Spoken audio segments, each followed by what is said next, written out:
তেল ছাড়া রান্না করা খাবার খেতে যে এত মজা হয়, এই খাবারটা ট্রাই না করলে বুঝতে পারবেন না।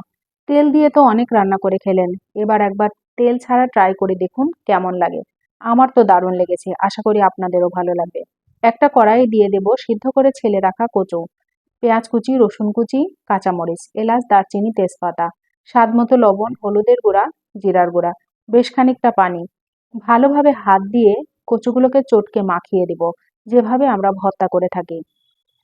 কচু খেলে রক্তে কোলেস্টেরল কমে, তাই উচ্চচাপের রোগীদের জন্য কচুর রস বেশ উপকারী।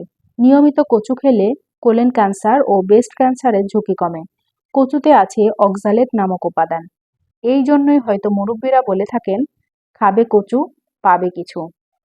দেখতে পাচ্ছেন কচুটা ফুটে উঠেছে, খুব ভালোভাবে ফুটিয়ে নিতে হবে যেহেতু কাঁচা মশলা আছে। ভালোভাবে রান্নাটা হয়ে আসলে দিয়ে দেব আগে থেকে ভেজে রাখা ডিম। ডিমগুলো দিয়ে একটু ফুটিয়ে নিয়ে দিয়ে দিব গরম মশলার গুঁড়া। সবশেষে দিয়ে দেব ধনিয়ার পাতা।